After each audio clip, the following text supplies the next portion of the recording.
Souad vit dans les quartiers nord de Marseille. Cette maman, meurtrie au plus profond de sa chair, porte le deuil depuis 4 ans. Une fois par mois, elle vient ici se recueillir. Ici, c'est l'endroit où son fils a été sauvagement abattu. Il avait 22 ans. Le 28 juin, oui, 2009, à 1h15, mon petit Kader, qui devait aller dans un mariage, s'est retrouvé ici dans une Seat avec sa copine. Et voilà, il s'est fait tirer 3 balles dans la tête dessous cet arbre-là. Les tueurs n'ont laissé aucune chance à Kader. Il est mort sur le coup, tombé sous les balles d'un pistolet automatique. Souad revoit ce 28 juin comme si c'était hier. J'ai appris la nouvelle par des amis de mon fils qui sont venus chercher mon mari. Je l'ai suivi avec moi à ma voiture derrière eux. Je savais qu'il y avait quelque chose qui n'allait pas, mais j'aurais jamais pensé à un mort. Oui. Le meurtre est assez sauvage et surtout bien organisé. Bien sûr, Kader n'était pas un enfant de cœur. Il venait juste de sortir de prison. D'après les policiers, il tenait les rênes du trafic de cannabis dans la cité où il habitait. Une histoire de dette serait à l'origine du meurtre. On avance, on remonte la pente un peu, mais voilà, s'en remettre, non. C'est dur. L'enfer de Souad aurait pu s'arrêter là. Mais 1 an après avoir perdu son fils, nouveau malheur, nouveau choc. C'est à mon mari, quand je me promène. Son mari, 52 ans, a lui aussi été tué par balle. Effondré par la mort de Kader, il avait menacé l'un des assassins supposés de son fils. Quelques semaines plus tard, il est abattu à son tour en plein jour, à quelques mètres de la maison familiale. Le 27 mai 2010, à 6h15, ils vont tuer mon mari. Là, voilà, il y a encore les débris par terre.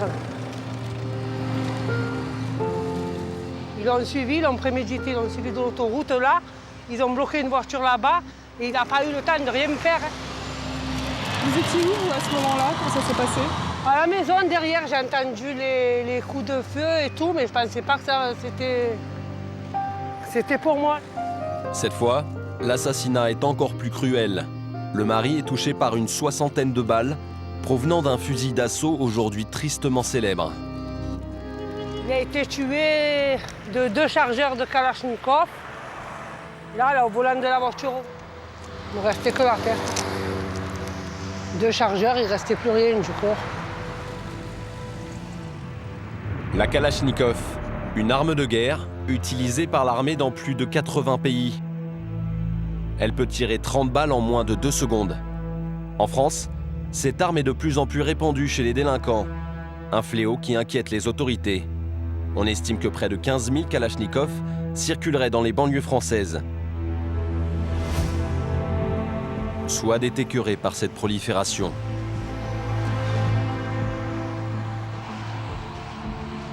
Aujourd'hui, après ce double drame, elle peine à se reconstruire et vit hantée par les derniers moments passés avec son fils.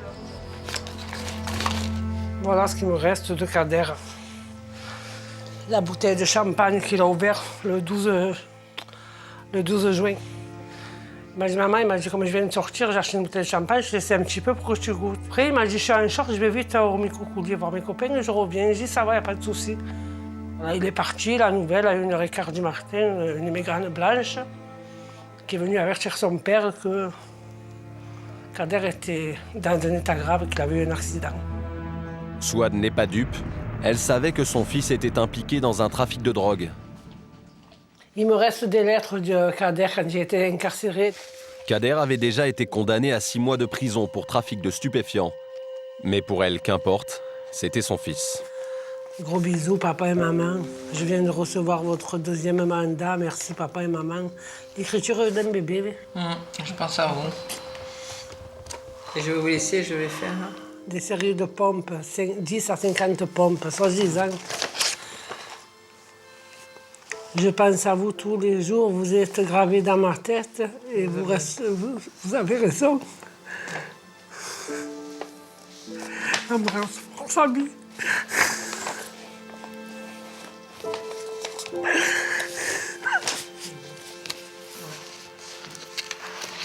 Ben, à chaque fois, tu te fais du mal aussi, c'est dur.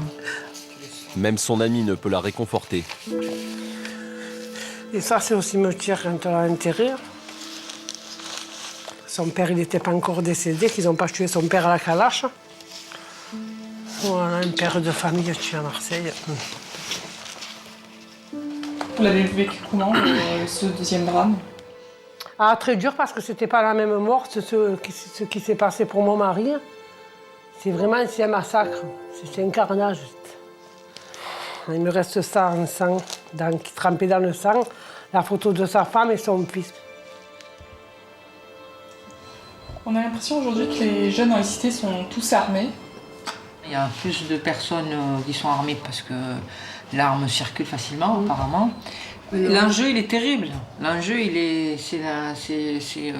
c'est dominer. C'est avec des armes qu'on fait peur et qu'on exerce son autorité suprême sur les autres. C'est devenu banal finalement, non? D'avoir une arme et de se venger avec. Ah oui, mais ça, de toute façon, ça maintenant, c'est sans arrêt. C'est presque tous les jours, on ouvre le journal, on en trouve un. On a un petit de 17 ans aussi qui est mort. Ça fait quelque chose, ça crève le cœur. C'est un petit que j'ai vu quand même naître et grandir.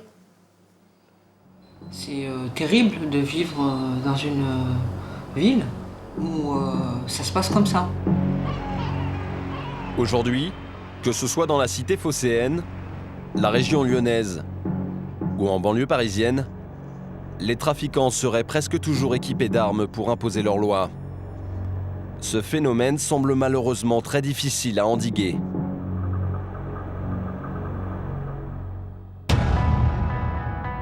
Après la Finlande, la France est le deuxième pays le plus armé d'Europe selon une récente étude, le 7e au niveau mondial. Officiellement, le ministère de l'Intérieur ne recense que 3 millions d'armes. Mais officieusement, combien sont-elles? Certains spécialistes avancent le chiffre de 10 millions, d'autres 20 millions. Bien sûr, elles appartiennent en grande majorité aux chasseurs et aux tireurs sportifs. Mais des armes alimentent aussi les réseaux criminels. Elles leur servent lors des braquages ou des règlements de compte. Vous allez voir des images choquantes. Ces armes circulent sur un marché parallèle tenu par des mafias françaises ou étrangères. Et les journalistes ne sont pas les bienvenus. Nous avons enquêté sur le monde très secret des armes à feu illégales. Une immersion compliquée et risquée pour tenter de comprendre l'ampleur de ce fléau. Même la police s'y pénètre difficilement.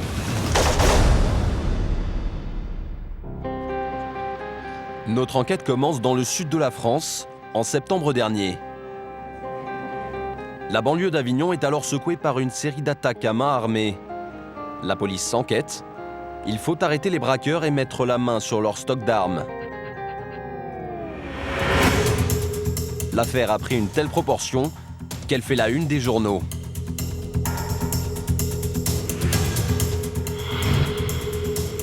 Principale cible, les petits commerces de quartier.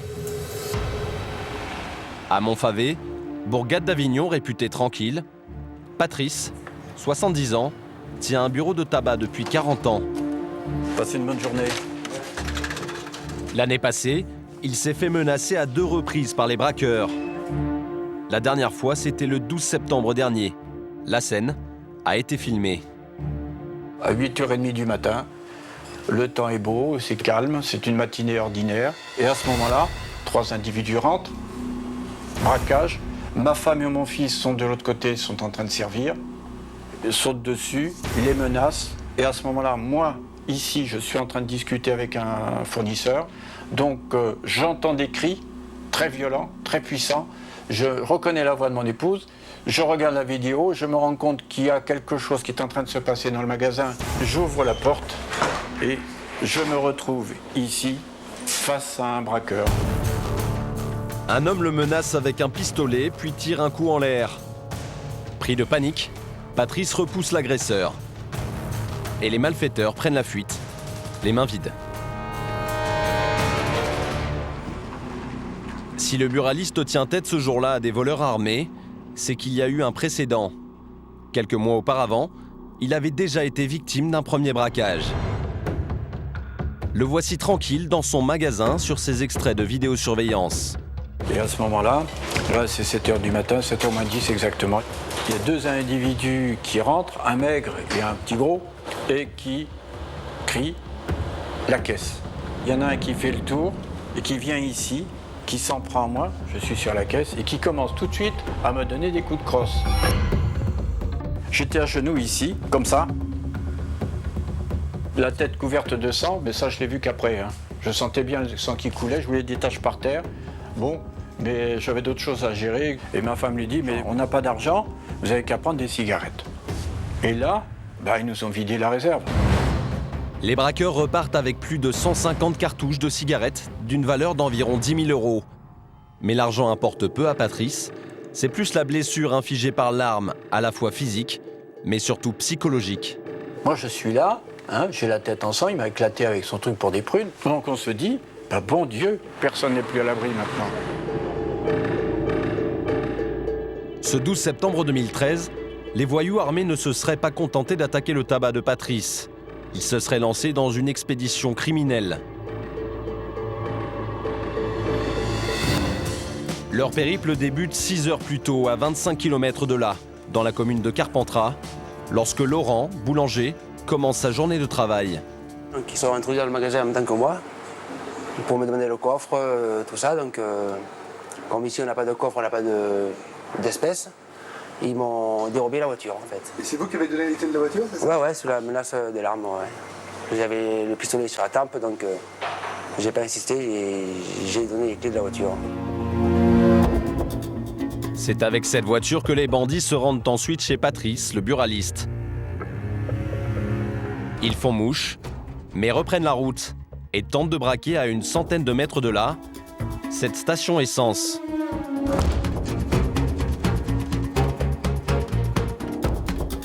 L'équipe finit sa folle équipée 10 km plus loin, à Vedène. Cette fois, ils réussissent leur coup. Ils menacent les caissiers de cette supérette et dérobent plus de 8 000 euros. Pour les commerçants victimes, ces braqueurs du 12 septembre sont les mêmes voyous armés que ceux qui sévissent depuis des mois à Avignon. C'est en tout cas ce que soutient Nathalie, une buraliste, elle aussi braquée 2 fois. Regardez bien ces images. Sur ces extraits de vidéosurveillance, un détail choque. Un des braqueurs porte un masque. C'est le même que l'on voit le jour où Patrice se fait sauvagement agresser. Les faits ont pourtant lieu à plusieurs mois d'intervalle. Et là encore, le mode opératoire est le même. Les braqueurs n'hésitent pas à se servir d'une arme pour menacer leurs victimes. Ils ont donné un coup violemment à un de mes clients qui s'est retrouvé par terre. Je savais cardiaque et j'ai eu très peur qu'il se soit écroulé. Et ma comptable qui était là et qui, elle, est restée en arrêt sur image, elle n'a absolument pas bougé, elle était tétanisée. Un tenait la porte et faisait fuir tous les clients à l'extérieur. Et le deuxième me pointe l'arme et moi je lui ai saisi le bras et je lui ai gardé le bras parce que j'étais tellement tétanisée, j'avais tellement peur que le coup parte. Il m'emmène au niveau du coffre et là il me met l'arme sur la tempe. Et là on voit sa vie défiler. Pendant les heures qui suivent la course folle des braqueurs du 12 septembre, rien ne permet de les identifier. Quelques jours après les faits, l'affaire connaît un rebondissement. La voiture que les braqueurs avaient volée est retrouvée abandonnée à proximité de la gare routière de Carpentras, avec à l'intérieur une cagoule. Un élément capital qui va trahir ces délinquants ultra-violents.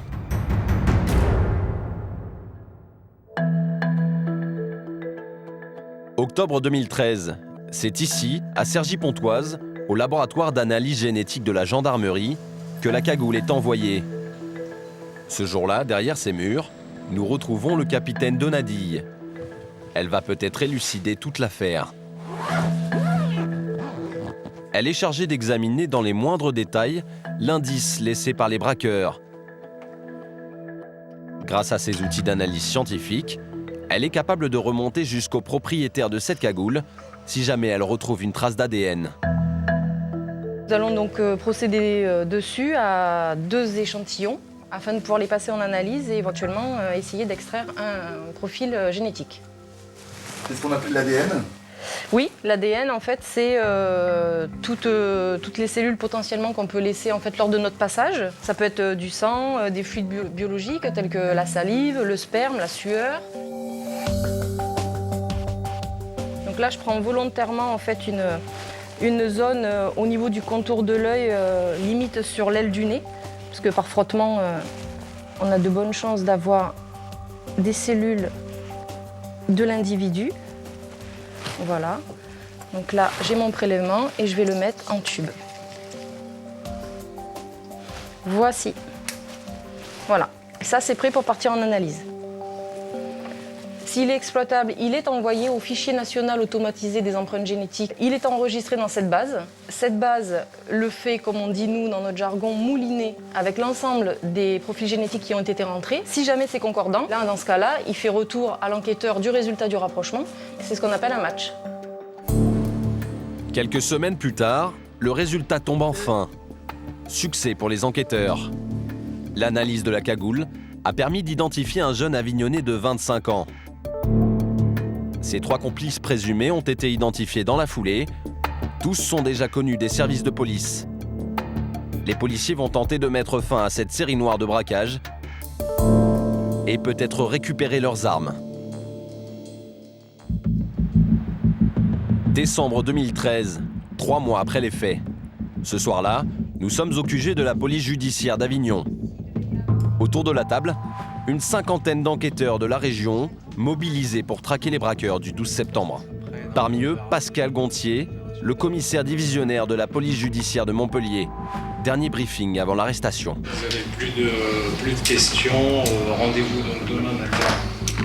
L'opération aura lieu le lendemain et le but sera d'arrêter dans la même journée les 4 membres de la bande. On aura une cinquantaine de fonctionnaires mobilisés de la police judiciaire, plus le renfort de la sécurité publique.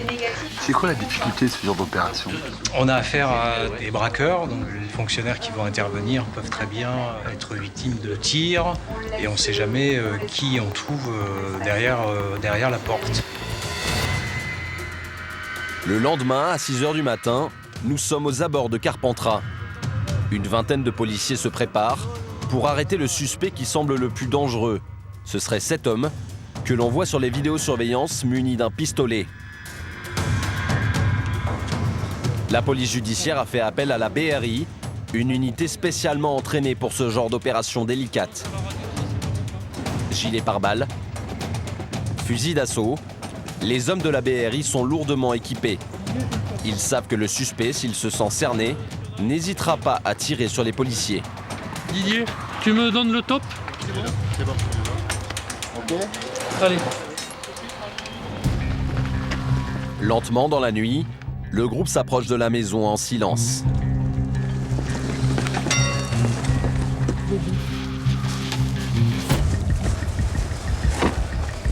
Pour pénétrer au plus vite à l'intérieur, les policiers sortent les gros moyens. Fusil à pompe et bélier.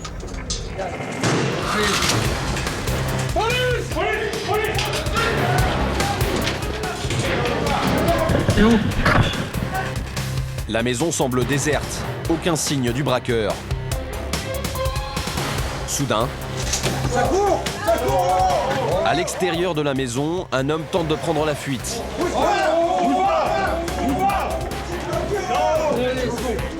C'est un homme torse nu! 30 ans environ! C'est rentré. Bouge pas, bouge pas. Le fuyard est finalement rattrapé par les policiers. Allez, assieds-toi. C'est lui le principal braqueur présumé. Au même moment, à 2 pâtés de maison. Faites attention, c'est verglacé. Une deuxième équipe s'avance discrètement vers la demeure du deuxième braqueur présumé.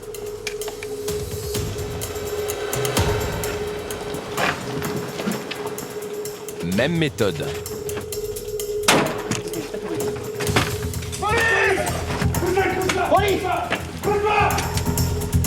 L'homme, surpris dans son sommeil, est encerclé par les policiers.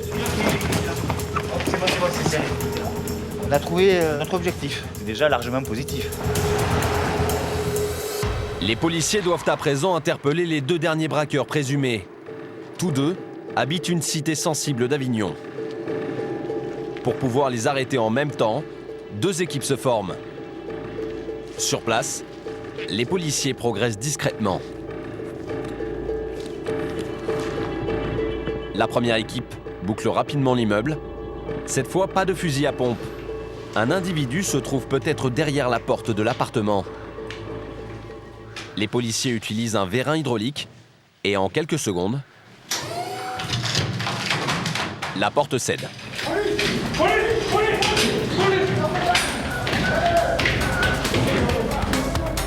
La police, avance police, bougez pas. Mettez les algos. Votre nom c'est quoi? C'est bon, c'est objectif.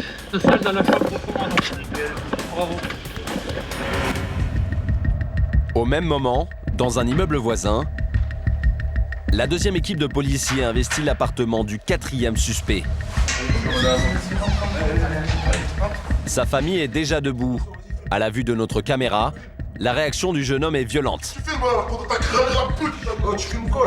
Son grand frère est lui aussi sur les nerfs. Pour ne pas envenimer la situation, les policiers embarquent aussitôt le jeune homme. Arrête de filmer, je vais te mettre la tête, ma caméra, je vais te mettre dans ta caméra. Arrête de filmer.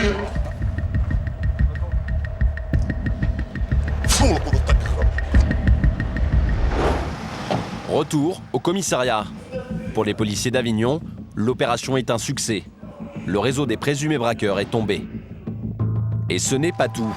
Les officiers de police judiciaire ont découvert chez eux un véritable arsenal. On a retrouvé cagoules, bombes lacrymogènes, des répliques de pistolets automatiques, un pistolet à gaz et un fusil à pompe, un canon scié, voilà, différentes cartouches et munitions diverses et variées. Le fusil à pompe à canon scié fait des ravages en France. À l'origine, il s'agit d'un traditionnel fusil de chasse. Mais son canon a été artisanalement scié au plus court possible. Aujourd'hui, la plupart des saisies effectuées lors des affaires de braquage concernent ce type de fusil. Lutter contre sa prolifération est devenu une priorité. Il faut se rendre à Rosny-sous-Bois, à l'Institut de recherche criminelle de la gendarmerie, pour comprendre pourquoi. Voici le commandant Rigal, chef du département balistique. Il a sous sa responsabilité un stock de 7000 armes, la plupart provenant d'affaires judiciaires. La loi est claire, utiliser une arme légale mais bricolée est passible d'une peine de prison pouvant aller jusqu'à 7 ans. Le fusil, normalement, il avait une crosse en bois qui venait jusqu'ici. Et donc là, en fait, elle a été sciée à ce niveau-là pour la rendre plus facilement... Voilà. C'est plus facilement dissimulable, je peux la cacher. Et pour aller braquer, pour monter au braquage, c'est plus facile d'avoir ça. On peut menacer les gens d'une main plutôt que d'avoir un fusil. Les armes à crosse et canon scié sont considérées comme des armes de poing. Donc si j'ai une arme de chasse et que je scie la crosse et que je scie le canon, c'est interdit. Donc ça, on n'a pas le droit de l'avoir. En fait, raccourcir le canon n'est jamais anodin. L'impact des cartouches est plus grand, l'arme devient plus destructrice. Alors là, on est en train de fixer l'arme sur le chevalet de tir. La différence qu'on a par rapport au fusil de chasse à canon long, c'est que la gerbe de plomb est beaucoup plus dispersée. Donc on a un écartement de la gerbe de plomb, ce qui va augmenter après la probabilité d'atteindre l'organe vital et donc les dégâts occasionnés et la probabilité de tuer la personne. Un seul tir au fusil à canon scié et pas moins de 50 trous sur cette cible. Sur un corps humain, les dégâts sont dévastateurs. Problème pour les autorités. Avec plus d'1 million de chasseurs dans le pays, il semble aujourd'hui assez simple de se procurer un fusil sous réserve de posséder un permis. Lutter contre le trafic de fusils bricolés ressemble alors à un travail de fourmi qui nécessite une grande débauche de moyens. D'autant que la présence de ces armes, parfois même chez la petite délinquance, rend les enquêtes ou même les interventions très risquées. Certains policiers en ont fait la triste expérience. C'est le cas de David, 35 ans. Alors qu'il était en intervention, un tir au fusil à canon scié a failli coûter la vie à ce policier. C'était il y a 7 ans, lors des émeutes en banlieue parisienne. Le 26 novembre 2007, je me suis rendu donc en mission de service avec ma compagnie à Villiers-le-Bel. On se pointe le soir vers 18h, je crois. Et rapidement, on est mis dans l'ambiance. Bon, au départ, on a les choses classiques, des pierres, des barrières, tout objet qui décolle du sol. Et après, rapidement, 2 fonctionnaires de notre service qui étaient un petit peu en avant par rapport à nous disent attention, on est en train de se faire tirer dessus. On rigole plus, c'est plus un jeu. C'est plus un jeu. On se fait tirer dessus, donc on risque de se faire flinguer et surtout de perdre la vie. Et vous, il vous est arrivé quoi ce jour-là? Je me suis fait tirer dessus, tout simplement. Fusil de chasse, bon ça je l'ai su après. J'ai compris que je m'étais fait tirer dessus parce que forcément on ressent comme une grosse décharge électrique. Imaginez un violent coup, on va dire avec un fil électrique, quelqu'un qui vous tape dessus avec et vous sentez une décharge qui traverse tout votre corps. Ce jour-là, plusieurs dizaines de jeunes descendent dans la rue et ouvrent le feu sur les policiers. Ils veulent venger la mort de 2 adolescents tués la veille à bord de leur moto lors d'une collision avec un véhicule de police. Pendant 2 jours, la cité de Villiers-le-Bel connaît des affrontements sans précédent. 7 ans plus tard, David a accepté pour la première fois de revenir sur les lieux du drame. C'est l'endroit où on se fait tirer dessus avec mon service. Plus précisément, on était positionnés sur le rond-point et certains étaient sur la butte juste à côté. Combien il y a eu de blessés par arme à feu ces jours-là dans vos services? 98 blessés, sur 2 jours, entre le 25 novembre et le 26 novembre 2007, blessés par arme à feu. C'est du jamais vu, ça, quand même. C'est du jamais vu. Ça s'est jamais vu, effectivement. Et j'espère surtout que ça se reverra pas. La difficulté, c'est que peu importe, policier ou pas, ils nous tirent dessus, ça pose pas de problème, en fait. Limite, c'est devenu normal. Incapable de marcher pendant plus de 3 mois, le policier mettra 1 an à s'en remettre. Aujourd'hui, David porte encore les stigmates de ces émeutes. Il est condamné à vivre avec des plombs dans le corps. Radio du 26 novembre 2007. Il y en a un petit peu partout après. Les mains, les bras, le dos. Là, j'en ai 18 encore dans le corps. Et c'est le problème des fusils à canonciller. Lorsque ça tire, ça va un petit peu partout. Ça s'éparpille là où ça peut rentrer. J'ai encore des petites pertes de connaissances, des hémorragies internes, des grosses baisses de fatigue. Et tout ça, c'est lié à la présence des plombs dans le corps. Ça a changé quoi dans votre vie? Ça change beaucoup de choses. De se dire qu'à tout moment, on peut mourir. On sait qu'on va tous mourir un jour, sauf que j'ai failli partir un peu plus vite que certains. Vous avez des flashbacks parfois? Souvent. J'ai souvent des flashbacks, effectivement. Je pense très souvent à la situation, d'autant que c'est encore frais. Il m'arrive même d'aller sur YouTube pour voir un petit peu ce qu'il en était, pour essayer de reconstruire un petit peu l'histoire.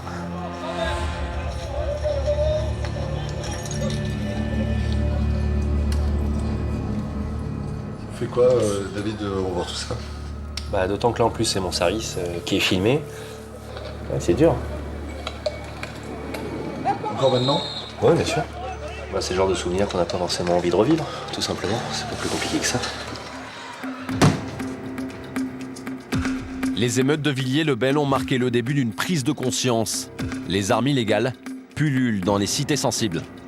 7 ans plus tard, ces drames font écho dans l'actualité à ce qui se passe dans les quartiers chauds de Marseille.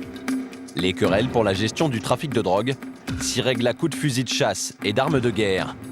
En 2013, le bilan est très lourd. Les règlements de compte ont fait 17 morts et au moins 4 depuis le début de l'année.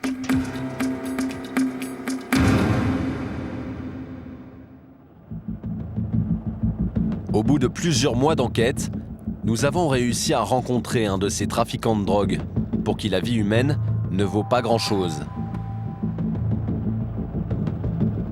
Les armes, il les appelle ses outils, comme pour mieux banaliser leur pouvoir meurtrier. L'homme est très méfiant et parfois menaçant, brutal. Nous sommes conduits avec un sac poubelle sur la tête jusque dans une cave. Là, le dealer s'explique et ce qu'il dit fait froid dans le dos. Le face-à-face est tendu. Vous pouvez me dire où on est? On est sur l'un de nos points de chute où c'est qu'on cache nos outils. Pas très facile d'arriver jusqu'à vous. Et là, le sac sur la tête, c'était vraiment nécessaire? Ouais, est-ce que tu penses que on va t'ouvrir les portes comme ça, ou est-ce que tu penses que si on t'a pas mis un sac sur la tête pour arriver jusqu'ici, ça aurait été simple. Il faut se méfier de tout le monde. Quand vous sortez, vous portez toujours une arme? Tout le temps. Et actuellement, vous avez une arme sur vous? Tout le temps. Celle-là, c'est mon meilleur ami. Celle-là, il me l'a jamais, par contre. C'est quoi comme arme? Walther P99. Et ici, en France, on peut avoir tout ce qu'on veut. Ça va aller du 9 mm jusqu'au bazooka, comme tout le monde. On a des kalash, on a des fusils, on a un petit peu de tout, quoi. Et là, vous avez des kalachnikovs? On a pas une kalachnikov, on en a 3, qui sont répartis un petit peu partout sur le secteur. Parce qu'il faut, quelquefois, il faut dégainer vite. Voilà, un kalash. Voilà. Voilà. On a un fusil d'assaut.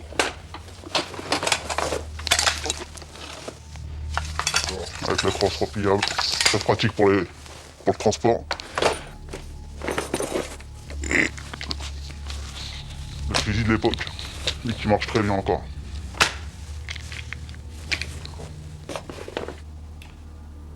Et pourquoi une kalachnikov? Il y a plusieurs raisons. Une, c'est une arme qui est devenue très abordable. 2, on n'a pas besoin de faire des années de stand de tir pour pouvoir atteindre sa cible. Hein. Mais vous avez conscience que ces armes sont très dangereuses? Conscience, oui, on sait très bien les dégâts que ça fait, mais au jour d'aujourd'hui, c'est soit on fait dans les sentiments et on est à découvert, soit on prend conscience et on fait ce qu'il y a à faire, quoi. Pourquoi le grand banditisme a besoin de toutes ces armes? Déjà, une, pour tenir sa place. Deuxième chose, c'est pour se protéger. Et la troisième chose, c'est pour gagner du terrain. Et alors ce terrain, vous êtes prêt à aller jusqu'où pour le défendre? Jusqu'à où on est prêt à aller. Il n'y a pas de limite. Dans ce travail-là, on ne vit pas très vieux, c'est très dangereux. Donc c'est soit nous, soit les gens qui en face. Donc s'il y a un choix à faire, on n'hésite pas à faire ce qu'il y a à faire. Mais attendez, vous êtes prêt à tuer des gens? Bien sûr, s'il faut. Et vous avez déjà utilisé ces armes? On a déjà utilisé malheureusement des armes. Pour défendre des business et pour défendre l'intérêt d'un associé. Je vous en dirai pas plus là-dessus. Et vous êtes prêt à recommencer? À votre avis, on les garde pour la décoration, ça? Est-ce que vous pensez que ce sac de sport qui est plein d'armes est là pour décorer, est là pour frimer, est là pour... Est-ce que vous pensez sincèrement qu'on va prendre le risque de conserver des outils comme ça pour ne pas s'en servir au cas de besoin?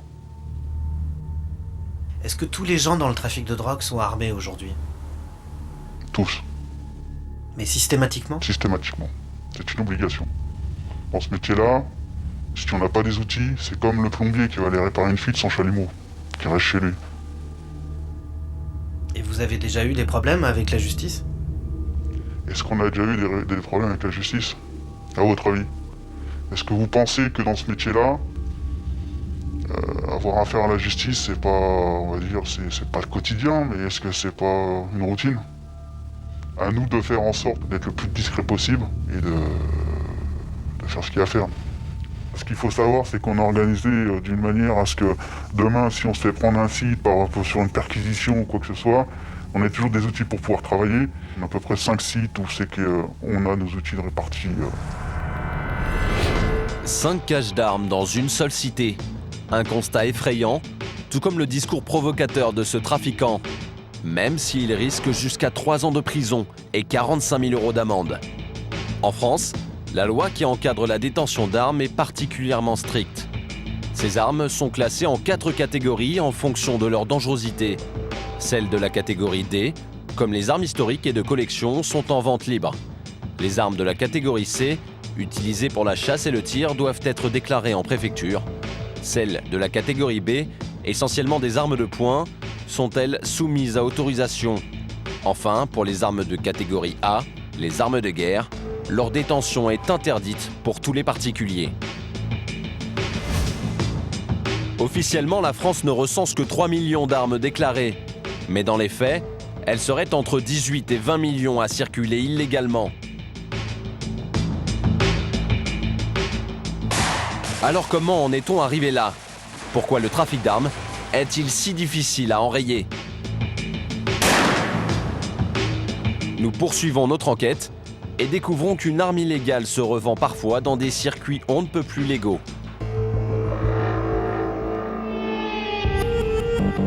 Rungis, en banlieue parisienne. Ici, pas de fruits ni de légumes. C'est un tout autre marché qui a lieu aujourd'hui.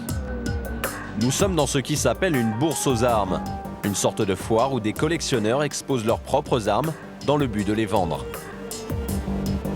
Ce genre d'événement ouvert à tous est tout à fait légal en France. Et surtout, il y en a énormément. En 2013, on en comptait plus de 320, soit presque une chaque jour. Pour ne pas attirer l'attention, nous filmons à l'aide d'une caméra cachée. En passant de stand en stand, nous comprenons vite que la frontière entre amateurs d'armes et trafiquants est mince.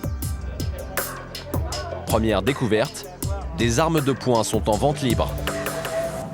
Si la plupart des munitions sont peu puissantes, elles n'en demeurent pas moins dangereuses.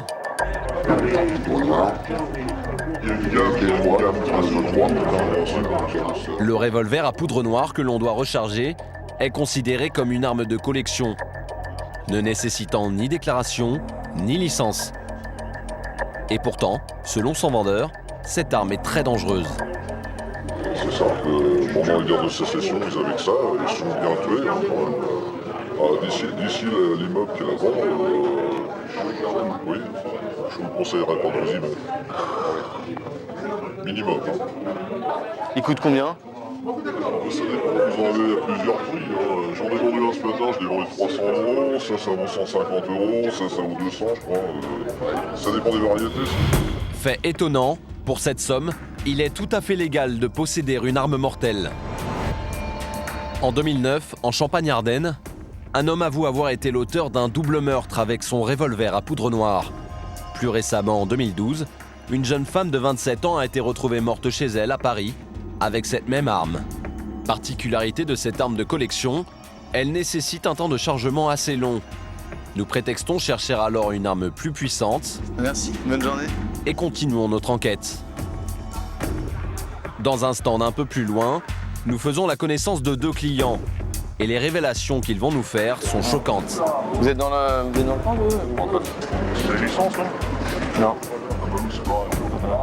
Les deux hommes n'ont aucun permis de détention d'armes.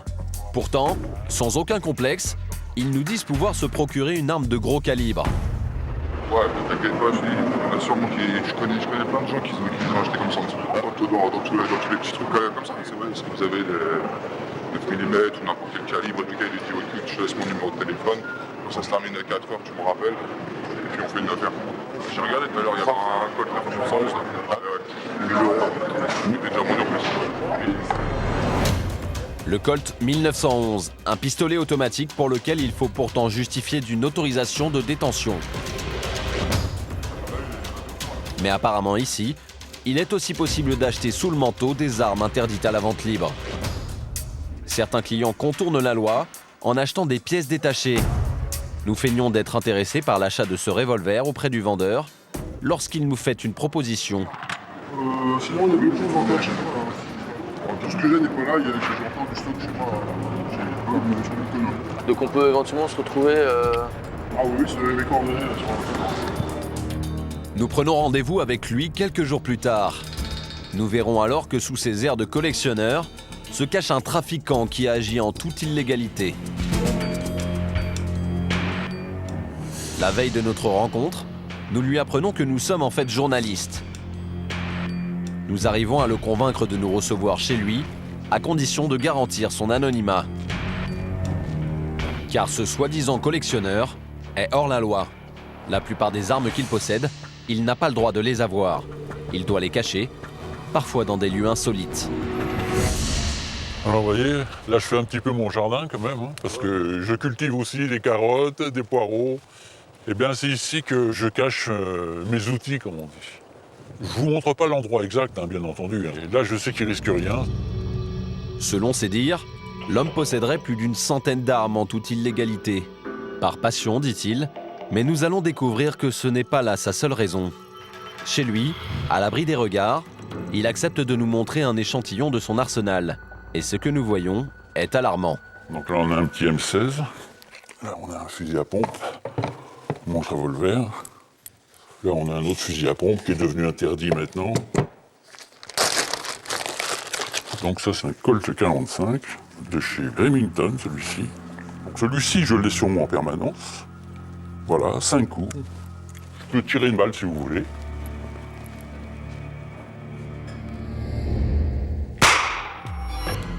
J'ai fait en sorte que la balle, elle ricoche de l'autre côté, par contre, se la reçoive.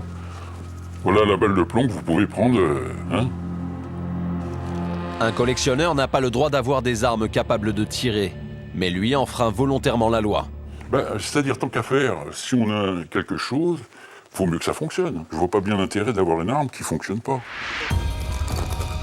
Au fil des heures, l'homme nous dévoile un arsenal de guerre qui fait froid dans le dos. Si les policiers découvrent ce stock d'armes et de munitions, il encourt une peine de 3 ans de prison et 45 000 € d'amende. Pourtant, il veut rester dans l'illégalité. J'ai pas de détention d'armes et j'ai pas de permis de chasse. Parce que pour avoir un permis de chasse, il faut chasser. Et moi, je suis végétarien, donc je mange pas les animaux. Donc je les tue pas non plus. Et pour avoir une détention d'armes pour faire du tir, eh ben, il faut un casier judiciaire vierge. Et le mien, il n'est pas tout à fait vierge. Il y a eu la case prison ? Oui, quelques mois. Mon problème, c'est qu'ils ont su que j'avais revendu une arme. Et c'est là que ça n'a pas passé. Vous revendez aussi des armes ? Oui, ça m'arrive. Mais pour la collection. C'est-à-dire que quand j'en trouve un pas très cher ou je peux le restaurer, je le revends, je gagne 4 sous dessus. Ça me permet d'en racheter une autre. L'homme dit être en contact avec plus de 500 individus en France, avec qui il échange librement des armes illégales.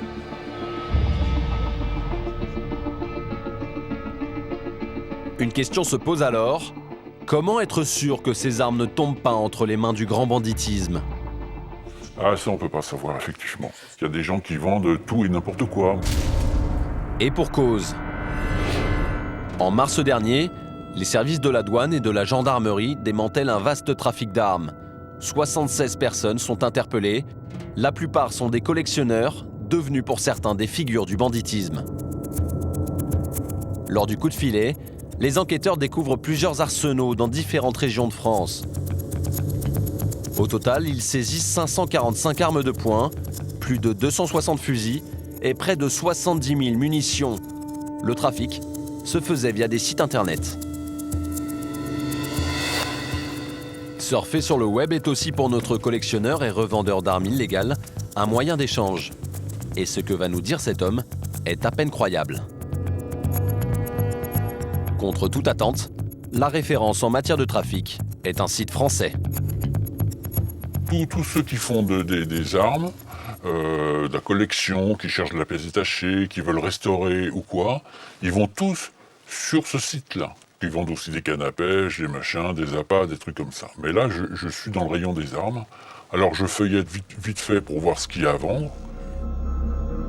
Ce site met à disposition chaque jour des centaines d'annonces de particuliers. La plupart concernent des armes destinées aux chasseurs qui ont un permis ou aux tireurs justifiant d'une licence. Là, j'ai un 22 long rifle à vendre. Il est à €. C'est interdit, hein. Faut une détention d'armes. Mais de particulier à particulier, il est difficile pour les autorités de vérifier si la transaction se fait dans les règles. L'acheteur n'a peut-être pas le droit d'avoir ses armes et les vendeurs n'ont aucun scrupule. Là, en l'occurrence, rien n'est noté. Donc celui-là, je suis sûr que c'est sans déclaration. Toutes les annonces doivent comporter cette mention obligatoire, précisant quels justificatifs sont nécessaires pour acquérir l'arme. Mais sur celle-ci, rien du tout. Le vendeur est prêt à céder à n'importe qui ce fusil. Et sur ce même site, d'autres vont encore plus loin. Voilà ce qu'il vend, lui. Il vend un MAV 7,65 avec 50 cartouches, état neuf. Un MAB est un pistolet automatique, strictement interdit à la vente, à moins d'être neutralisé, autrement dit d'être hors d'état de tirer. Mais sur ce site, certains trompent la loi sans vergogne. Quand c'est marqué arme diminutif de et en fait ça veut dire que l'arme fonctionne très bien. C'est un code spécial ? C'est un code entre revendeurs, entre collectionneurs. On sait très bien quand c'est marqué, c'est bidon. Ces trafiquants savent qu'ils sont surveillés par les forces de police. Mais aujourd'hui, Internet leur fournit malheureusement les moyens d'avancer masqués. Souvent, je passe par un proxy. C'est un petit logiciel qu'on télécharge gratuitement qui nous permet de changer notre adresse IP. Les armes sont ensuite livrées à domicile par colis, mais nous avons choisi de ne pas vous révéler les moyens que ces trafiquants utilisent pour déjouer les contrôles des douanes. On estime que des centaines de transactions d'armes se feraient tous les jours sur ces sites internet. Un constat alarmant, mais un marché très lucratif pour les trafiquants et en pleine expansion. Je connais des vendeurs, moi, qui gagnent entre 3 et 5 000 euros par mois en vendant des armes. A priori, ce trafic d'armes via Internet s'exercerait en toute impunité. Est-ce réellement le cas? Que font les autorités? Pour le savoir, nous nous tournons vers le commandant Rigal, le gendarme spécialiste des armes. Nous lui avons demandé pourquoi ces sites n'étaient-ils pas tout simplement fermés. Le problème, c'est que les autorités ne peuvent agir que lorsque le site est lui-même l'auteur de la vente d'une arme illégale. Mais elles n'ont aucun pouvoir lorsqu'il s'agit de sites de petites annonces mettant en relation des particuliers entre eux. Inquiétant lorsqu'on sait que certaines armes sont en état de marche. Et ce n'est pas tout. Ces sites français ne sont pas les seuls à poser problème. Vous avez à côté des sites comme celui-ci qui sont situés à l'étranger, donc qui échappent au contrôle français et sur lesquels des Français peuvent se connecter. Donc légalement, il est très difficile d'agir. Avant, ce type de pistolet mitrailleur, donc là c'est un PM63, donc ça doit être polonais. Donc avant qu'une arme polonaise de ce type-là arrive en France, il y a 20 ans c'était impossible. Maintenant, à peine vendu en Pologne, 24 heures après c'est vendu sur un site internet et accessible en France. D'après lui, la solution pour stopper le flux d'armes serait de s'attaquer à la source dans les pays d'où proviennent ces armes. On a VZ58 Tchécoslovaquie, PM63 c'est WZ, c'est polonais, Tokar FTT33 c'est russe. L'origine du trafic est connue depuis longtemps. La moitié des armes circulant en France provient des pays de l'Est. C'est beaucoup l'Europe de l'Est pour la bonne et simple raison, c'est que au niveau de l'Europe de l'Ouest, on a ratifié la Convention de Washington, c'est-à-dire que les armes militaires sont détruites, on ne les revend plus sur le marché. Donc tout ça, ça provient directement des Balkans, par des circuits illégaux. Alors pourquoi est-il si difficile d'endiguer le trafic en provenance des Balkans? Au départ de la chaîne, des ressortissants implantés ici dans le pays, ce sont eux qui font le lien entre les clients français et les réseaux de trafiquants dans les Balkans. Pour percer à jour ces trafics, nous avons décidé de nous faire passer pour des criminels voulant acheter une Kalachnikov. Nous avons d'abord pris contact avec un réseau de revente de la région parisienne, puis nous avons remonté la filière, du vendeur en République serbe de Bosnie jusqu'à Paris. Notre enquête a commencé il y a 6 mois.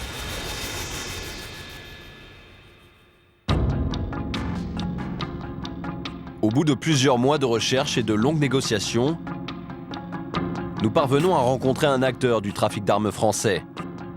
L'homme nous donne rendez-vous dans un café où il a ses habitudes. Muni d'une caméra cachée, nous filmons cette rencontre. Son surnom, c'est Marco. Il est serbe et vit en France depuis plus de 15 ans. Nous le suivons jusque dans une arrière-salle. C'est fermé de l'autre côté, personne ne peut accéder. A priori son QG pour recevoir, à l'abri des regards, ses clients. Ça, on le fait très souvent. Ouais, on a beaucoup de demandes sur la France. Et donc, il n'y a aucun problème.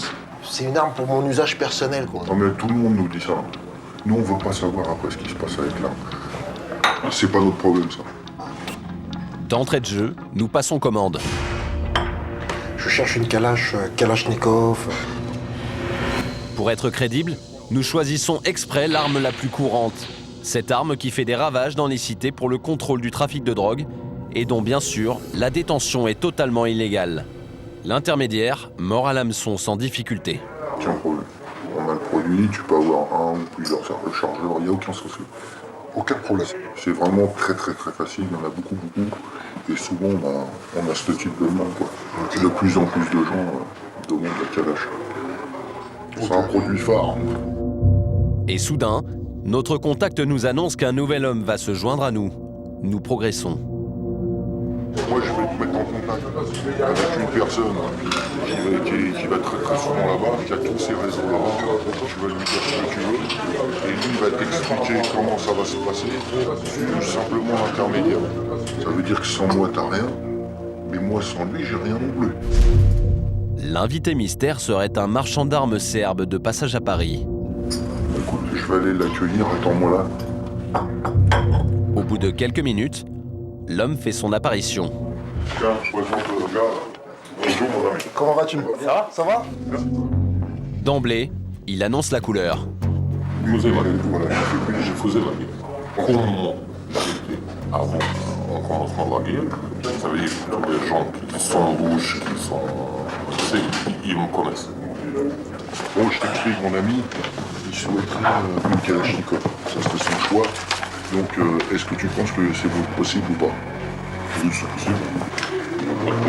Fais rendez-vous, on appelle les gars et pour ça, tu prépares les choses physiques que tu veux. Si tu veux aller là-bas voir le matériel, tu peux. Je vais t'accompagner avec plaisir là-bas. Marco se propose de jouer les relais avec les trafiquants d'armes en Serbie et de nous assister lors de la transaction avec ces criminels. Mais j'ai pas envie de me faire rouler non plus. Qui me garantit que vous avez des choses là-bas? Oh, il n'y a pas de problème, je vais te garantir. Et c'est quoi le tarif environ? 400, 500 euros. Ton jouet, tu le paieras directement là-bas. À peine croyable, à la fin du rendez-vous, les deux nous proposent d'acheter des armes encore plus dévastatrices. Tu veux un lance-roquette? Lance-roquette, on peut t'avoir ça aussi, oui, c'est pas un problème. Tu peux en prendre. Souvenir. Comme trophée. Et ça se prend. Et tout ça, tu peux vivre. Ils sont tous que tu veux. Quand tu es plus sûr, bien sûr. Nous déclinons leur proposition et restons sur le choix de la Kalachnikov. Avant de conclure notre accord, le marchand d'armes nous met en garde. Il ne faut pas jouer là-bas. C'est des mecs qui sont un petit peu sérieux et tout ça. Et si tu rentres dans cette scène, c'est ou tu joues ou tu joues pas. Et si tu joues pas, c'est dangereux. Prévenu que ces trafiquants d'armes étaient particulièrement dangereux, nous fixons les derniers détails. On s'appelle pour billets d'avion, pour tout ça. On va se faire ça vite fait, la semaine prochaine, ça sera bien. Bon merci. C'est réglé. Tiens. Les détails réglés, nous prenons un peu plus conscience du danger que nous encourons. C'est donc avec beaucoup de précaution que nous choisissons de dévoiler à Marco notre véritable identité. Celui-ci accepte, après de nombreuses hésitations, de continuer à jouer son rôle d'intermédiaire avec les trafiquants d'armes.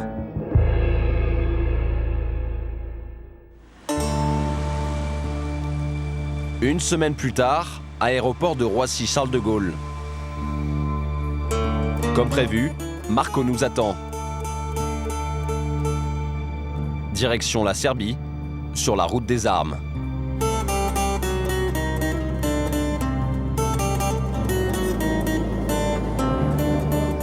À seulement 2 heures d'avion de Paris, Belgrade, la capitale.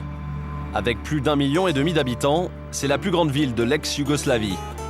C'est d'ici que partent les armes à destination de l'Union européenne et de la France. À la fin des années 90, les guerres d'indépendance en ex-Yougoslavie prennent fin. Beaucoup d'armes se retrouvent sur le marché noir. Rien qu'en Serbie, elles seraient plus de 3 millions. La mafia locale s'empare alors du stock et se lance dans un vaste trafic international.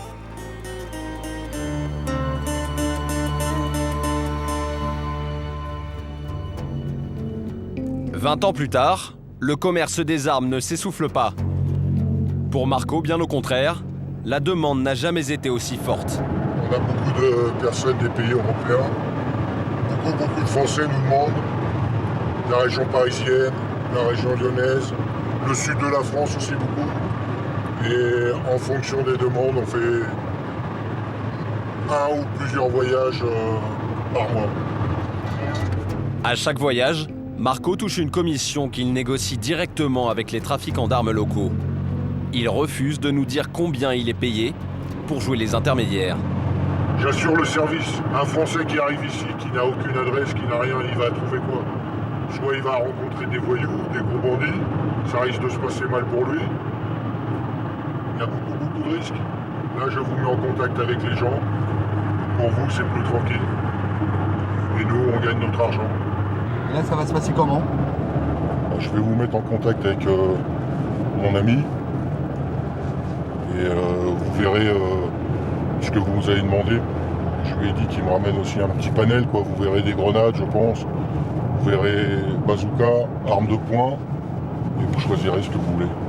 Achetez pas cher, bonne qualité, déjà servi. Et tu seras content. Et viennent-nous ces armes? La guerre s'est arrêtée il y a 20 ans ici. Donc c'est des armes que la population au départ devait rendre. Et avec les craintes, avec les peurs d'un nouveau conflit, la majorité, 90% des gens ont toujours gardé leurs armes. Et pour arrondir un petit peu les fins de mois, certains veulent bien les revendre. Ça les aide vraiment beaucoup, parce que c'est assez pauvre. En Serbie, le salaire minimum avoisine à peine les 150 €. L'appât du gain pousse les familles modestes à vendre leurs armes aux réseaux mafieux. Là, ce que vous allez voir là, bien sûr c'est exceptionnel. Là, vous allez rencontrer vraiment des gens qui ont un réseau, qui alimentent beaucoup de pays en Europe, dont la France. Et vous verrez avec le choix des armes que vous aurez que c'est pas un simple particulier. Vous essayez l'arme, ça vous convient, vous payez, vous partez. Et c'est aussi simple que ça? C'est aussi simple que ça, absolument. On va reprendre un autre chemin tranquillement par la montagne pour arriver au rendez-vous.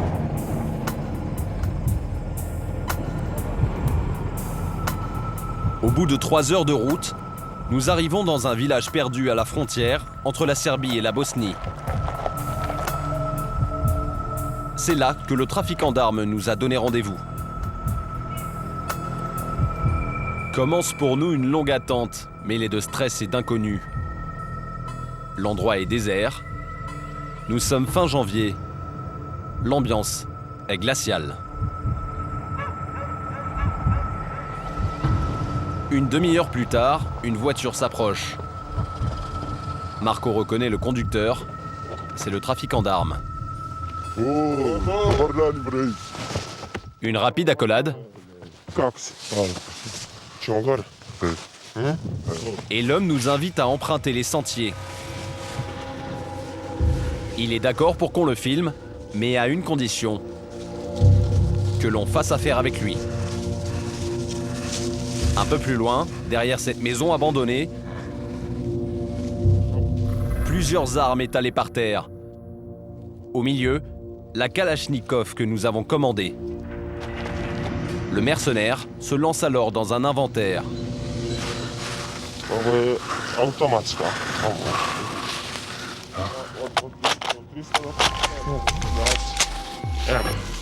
je pumpaca, ovo je Kalašnikov, M4 se stavi na pušku.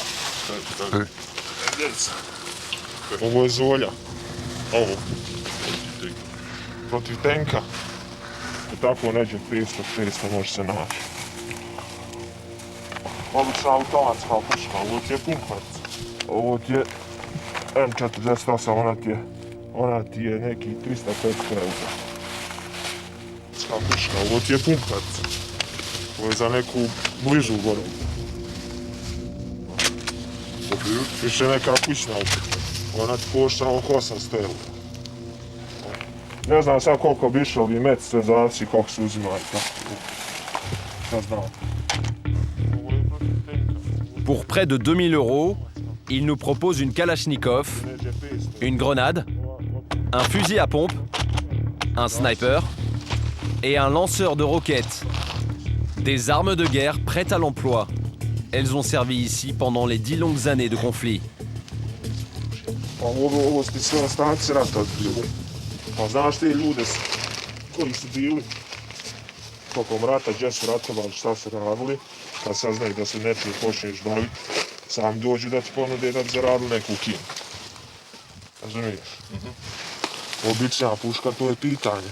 Ali ona sve što je viška, to se na neki način može.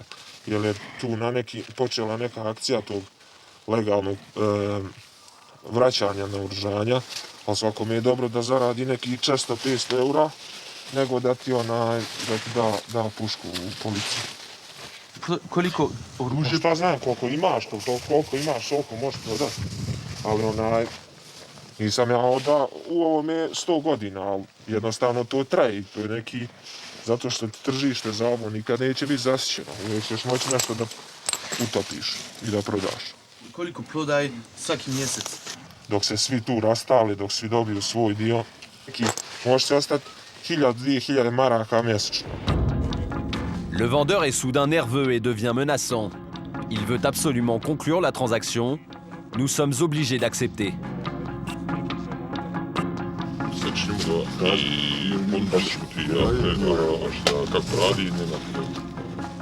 Tester la marchandise avant d'acheter, c'est l'étape indispensable d'un deal d'armes. C'est Marco qui se charge de la tester.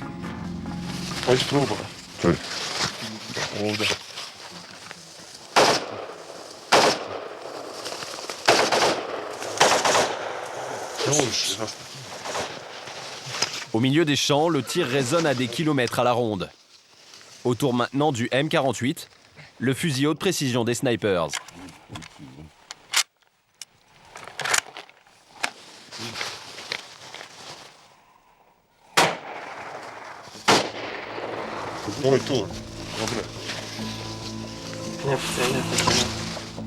Le trafiquant d'armes met un terme à la séance de tir.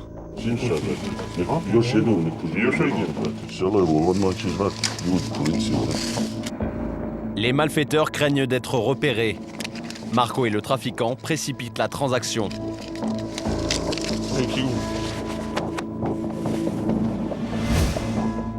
Prix de la Kalachnikov, 500 €.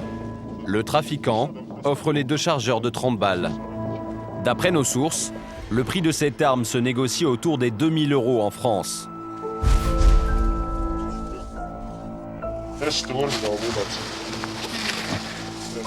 Nous poursuivons notre enquête pour comprendre comment ces armes parviennent à passer les frontières. Najviše ide autobusom. Ako ima sad dnevno iz Sarajeva, ako ode na primjer za Beč ili za Pariz, 5-10 autobusa. Pa pogotovo te ne, ako stranac rijetko hoćete pretresati. Na primjer, ti sa svojim pasošem francuskim možeš uđe god hoćeš. Tu možeš pušku sad odnijeti. Da li ima kontrolu? A kakav su, ko kontroše u autobu, kažem te, autobus najmanje kontrošu, znači ti sad mogu ladno da probaš da ovo prenesiš, možda je prenio prvo opet. Zašto u vas imaju više povjerenja, misli da ne pucavate, da se ne ubijate?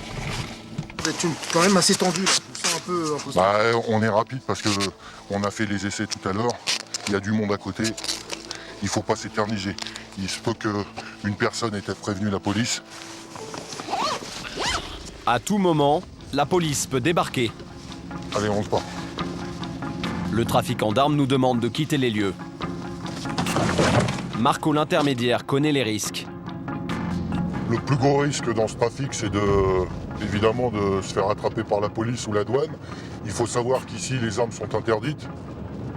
Et toute personne qui est en possession d'une arme de guerre, normalement, doit la restituer. Et qu'est-ce qui se passe quand on se fait attraper? Bah, si vous vous faites attraper directement, vous allez en prison et évidemment, ils vont vous demander vos contacts, ils vont vous demander vos sources. Et eux, leur intérêt, c'est de démanteler les réseaux. Ici, contrairement à la France, il est plus grave de circuler avec une arme que de faire du trafic de drogue. Pour simple possession illégale d'armes à feu, la peine encourue est de 5 ans de prison. Là, vous voyez, on vient de croiser une voiture des douanes, là. Donc, on va refaire encore demi-tour et là, ils seront devant nous, donc il y aura beaucoup moins de risques. Il y a quelques jours, ils viennent de démanteler un très très gros réseau. Les armes partaient en Suède. Ça a fait les gros titres de la presse et là, les douanes et la police sont sur les dents. Janvier dernier, 6 personnes liées au crime organisé ont été arrêtées lors d'une opération conjointe menée par la police bosniaque et suédoise. Les trafiquants achetaient des armes en Serbie et en Bosnie pour les revendre ensuite à d'autres groupes criminels en Suède.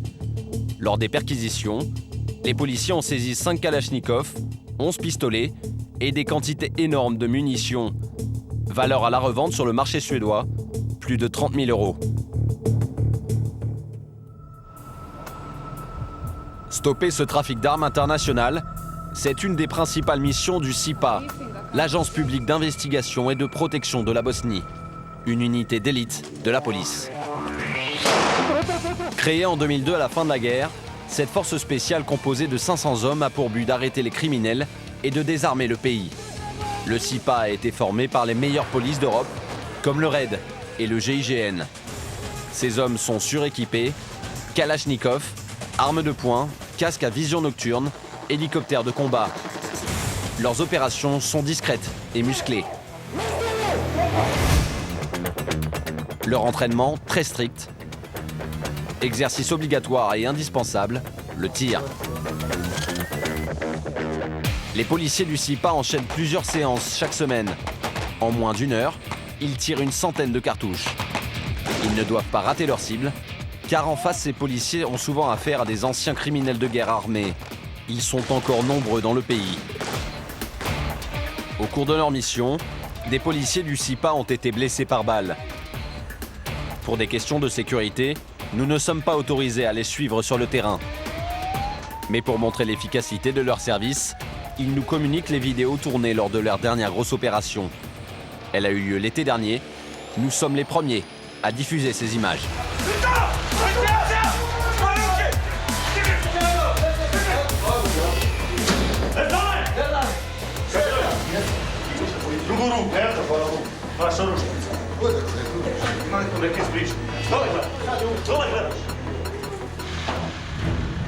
Les hommes que l'on voit sur ces images sont tous liés au crime organisé.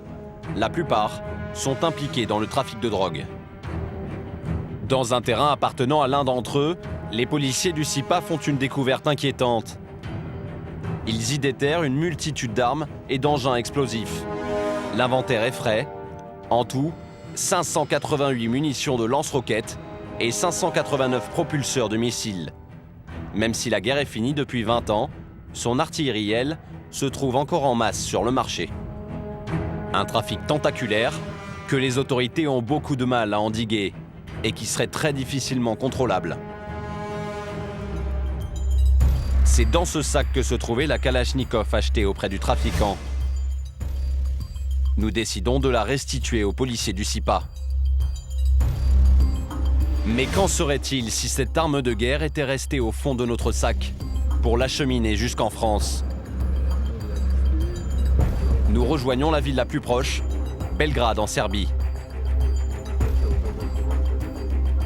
Nous prenons le bus, direction Paris. Notre choix se porte sur une ligne internationale très connue. Notre objectif, vérifier s'il est réellement possible de transporter une Kalachnikov jusqu'en France en passant entre les mailles du filet. Ce sac, désormais vide, jeté en vrac dans cette soute, va-t-il subir des contrôles avant d'atteindre la capitale? De Belgrade à Paris, notre bagage va parcourir pendant 24 heures plus de 1700 km à travers 5 pays. 5 occasions de se faire contrôler. La première frontière sera celle entre la Serbie et la Croatie. Mais l'étape où notre sac devrait être contrôlé, c'est à la deuxième frontière, celle entre la Croatie et la Slovénie. C'est l'entrée dans le fameux espace Schengen et c'est une barrière capitale, car après cette limite, nous serons dans un territoire de libre circulation des personnes et des biens. Il n'y aura certes plus de postes douaniers, mais encore la possibilité de se faire contrôler par les douanes volantes. Vous verrez que ce périple va être riche en rebondissements.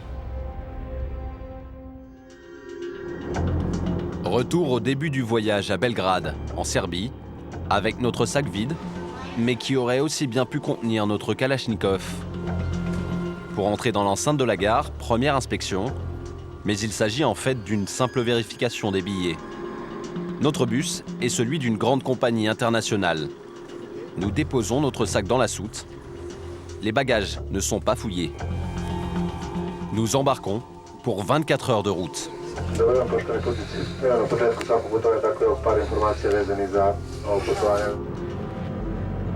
Au bout de 4 heures de route, première étape, la Croatie.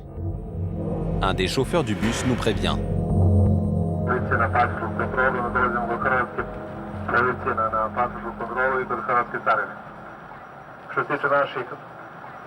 Kod hrvatske policije u zadnje vreme postoji neka posebna jedinica tu kako se ne priključili Evropi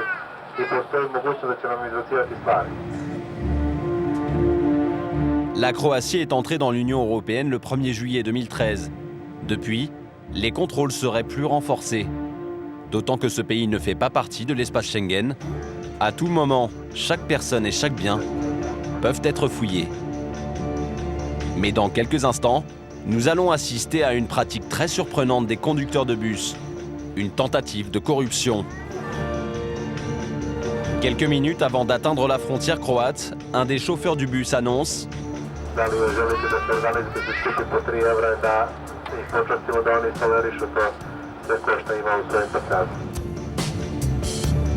Nous interrogeons notre voisin.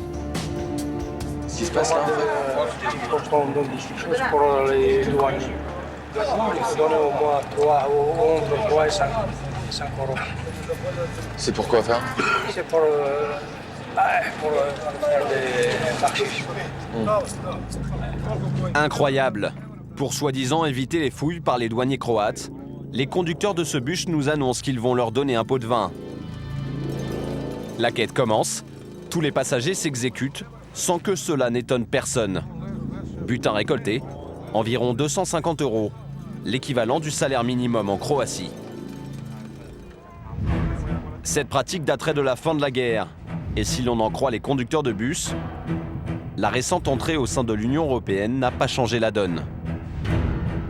Arrivés au poste frontière, nous sommes invités à descendre du bus.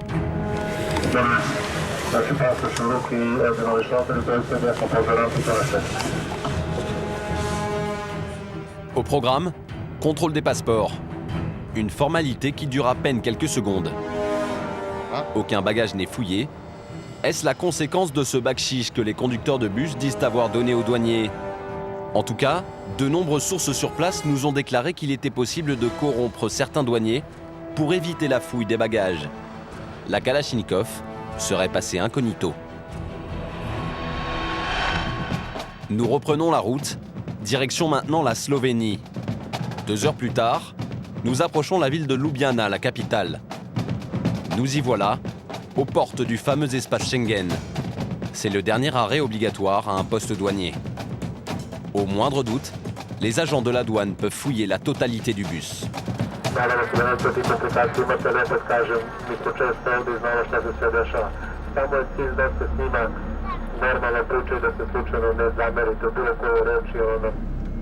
Cette fois, l'inspection devrait être complète. Nous devons former une file. Intrigués, nous questionnons une des passagères. Comment ça se passe au contrôle? Ils contrôlent juste les documents, c'est ça? Ces documents, c'est votre carte, c'est juste tout. Ah, d'accord. Ils contrôlent pas le bagage? Peut-être, je suis pas sûre. Avant, c'est jamais. Mais aujourd'hui, je sais pas. Comme la Croatie, la Slovénie fait elle aussi partie de l'Union européenne. Les contrôles ont l'air d'être pris très au sérieux. Oh, contrôle de bus. Oh, ce contrôle. C'est la première fois. Cette passagère, pourtant habituée à ces voyages, semble surprise par ce contrôle. Tous les passagers du bus doivent rejoindre cette pièce. Pourquoi on attend ici dans une salle?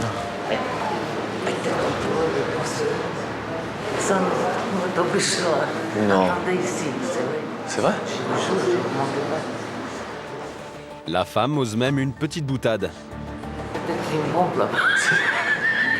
Mais il y a des choses ici avec lesquelles on ne plaisante pas. On dit que c'est la route des arbres en plus. La femme fait signe de nous taire. Ici, parler des armes, c'est tabou. C'est alors qu'elle nous chuchote à l'oreille. Pas comme ça, parce qu'il y en a ici beaucoup qui connaissent français. Il y en a, ça veut dire parler pour votre bagage. Est-ce qu'il y en a qui le font? Oui, oui. Apparemment, même cette quinquagénaire sait que sur cette route, beaucoup d'armes circulent à destination de la France. Si nous avions notre Kalachnikov avec nous, notre voyage s'arrêterait peut-être ici. Cette fois-ci, il n'y a pas un, mais 2 douaniers. Le premier saisit notre passeport et tourne les pages à la recherche d'un élément suspect. L'objectif, empêcher toute personne avec de faux papiers d'entrer en Europe. Le douanier nous rend notre passeport. La deuxième vérification commence. Notre document est scanné. En fait, il s'agit d'un simple enregistrement d'identité. Ce jour-là, les douaniers ne font que la chasse aux clandestins. Fin du contrôle. Il n'y a pas eu de contrôle là. Nous reprenons donc la route sans que le contenu de nos bagages ait été vérifié.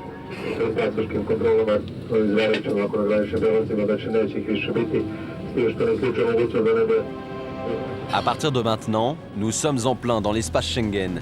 Plus aucun contrôle des personnes ni des biens n'est obligatoire. En revanche, cela n'empêche pas les contrôles surprises des services de douane. Nous traversons l'Autriche sans être arrêtés, mais à la nuit tombée, petite piqûre de rappel de la part du chauffeur de bus.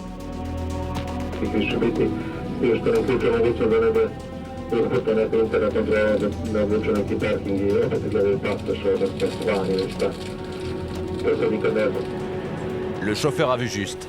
Arrivé à Munich, contrôle surprise. Cette fois, les douaniers allemands montent à bord du bus. Qu'est-ce qui se passe là? C'est très souvent il y a de contrôles comme ça. Les douaniers allemands vérifient un par un tous les passeports. Mais le contrôle ne s'arrêterait pas là. S'ils ont un doute, ils ont droit à même sortir tout le bagage. Pour la première fois depuis le début de notre voyage, nous aurons peut-être le droit à une fouille des bagages en bonne et due forme.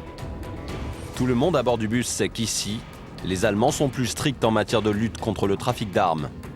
Et ces contrôles-là, vous croyez pas que c'est parce que cette route ou c'est la route des armes? Bien sûr. Bien sûr. Est-ce qu'on était contrôlés sur les deux frontières de Schengen? Est-ce qu'on était contrôlés entre Croatie et Serbie, et en Slovénie? Non. Non. On n'était pas contrôlés. Et c'est pour cela les Allemands ils sont assez rigoureux. D'accord. Dans leur voiture, les douaniers disposent d'un appareil leur permettant de passer au fichier tous les passeports des passagers. Les douaniers reviennent avec les passeports.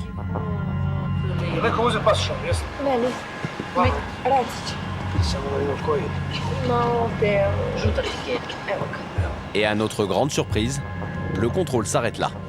Il n'y a plus de contrôle. Ah bon? Ils ne contrôlent pas le bagage, ils contrôlent que des voyageurs. Même en Allemagne, le bus n'est pas entièrement fouillé. Cette voyageuse est un peu excédée.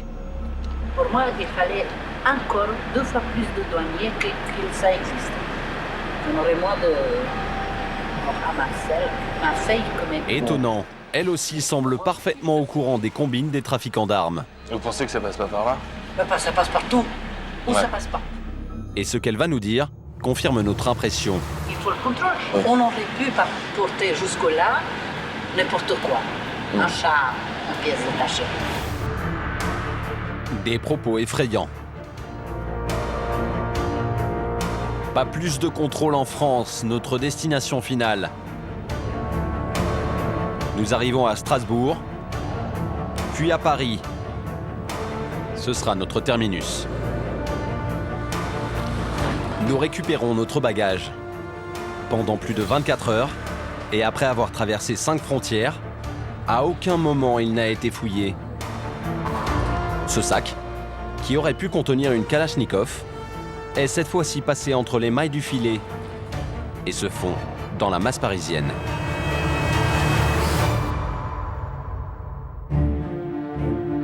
Mais un autre phénomène inquiète les autorités, celui de la mode des armes factices, autrement dit, des répliques d'armes plus vraies que nature. Elles se retrouvent entre les mains de délinquants. En France, un braquage sur 2 est commis avec une réplique. Mais fausse ou non, la loi ne fait pas de différence. Leur utilisation à des fins criminelles est un délit. Le problème est que ces répliques sont vendues dans le commerce. Quelque part dans la campagne normande. Québec, maison 2, Charlie, maison 3. C'est parti. Arthur, 23 ans, est agent immobilier. Mais chaque week-end, le jeune homme troque son costume-cravate contre le treillis pour faire la guerre. Viens en amont.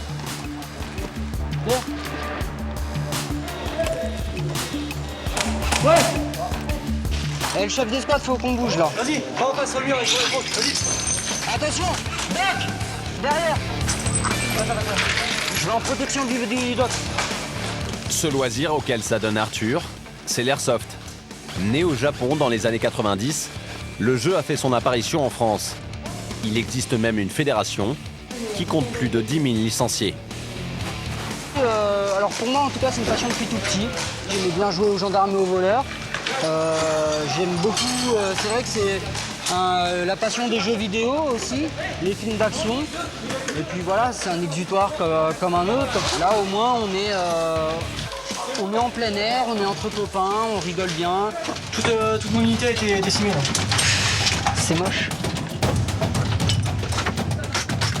L'ambiance est bon enfant, mais attention, dès qu'on évoque le mot arme, Arthur perd vite son sens de l'humour. Alors déjà, on ne dit pas arme dans notre discipline, parce que arme c'est un peu c'est le tabou. On n'utilise pas des armes, on utilise des répliques, des lanceurs, des jouets. On insiste lourdement là-dessus parce que une arme, ça tue. Nous, ce sont des jouets. Des jouets et non des armes. Si Arthur tient tant à la distinction, c'est pour une raison bien précise. Depuis quelque temps, les répliques d'airsoft défrayent la chronique des faits divers. De fausses armes sont utilisées pour commettre de vrais braquages. Ce nouveau phénomène prend de l'ampleur ces dernières années. Désormais, sur les 3500 braquages de commerce perpétrés chaque année, plus de 2000 le sont à l'aide d'armes factices. Et les boutiques vendant ces copies conformes poussent un peu partout comme des champignons.